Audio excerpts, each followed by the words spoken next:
Before any great building rises, something has to come down. Not everything. Not randomly, but strategically, surgically, intentionally. This is the demolition phase. And it's not what you think.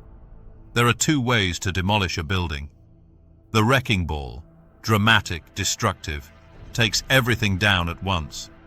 That's what most people do when they finally decide they can't stay where they are. They blow up their entire life in one explosive gesture. But architects don't use wrecking balls where they're planning to build something new. They use scalpels, controlled demolition, selective removal, surgical precision. You're not destroying your life.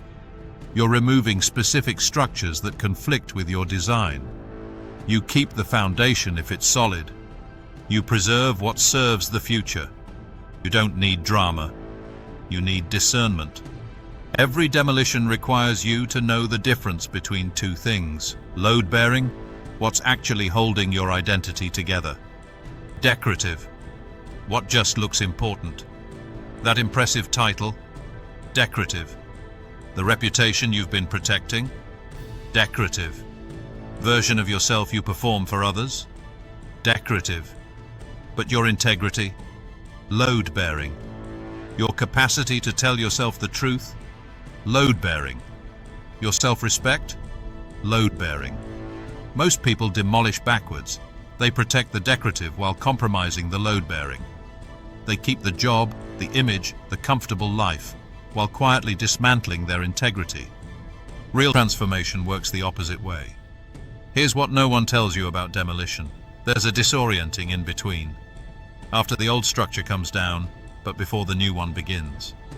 When the site is cleared but empty.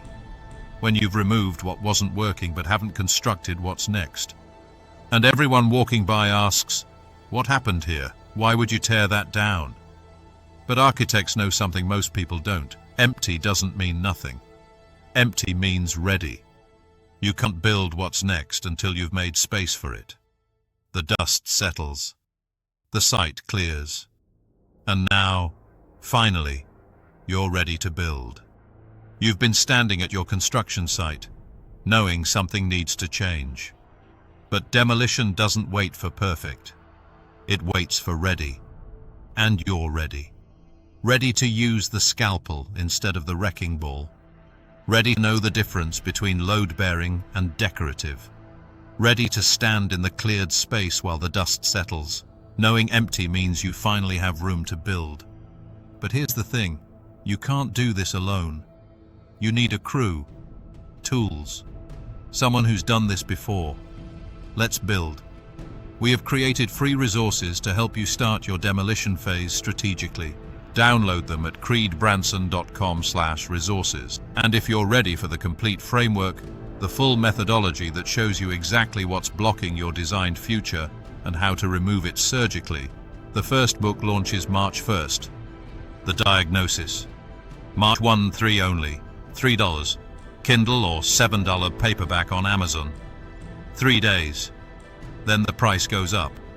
The Diagnosis gives you the blueprint for your demolition phase, how to identify what's blocking you and remove it strategically, intentionally. Grab it. March 1st through March 3rd, the old structure has served its purpose. The new design is ready. The site is waiting. Let's build. creedbranson.com resources. The Diagnosis. Amazon. March 1st through 3rd. Your future self isn't waiting for perfect timing. They're waiting for you to pick up the tools.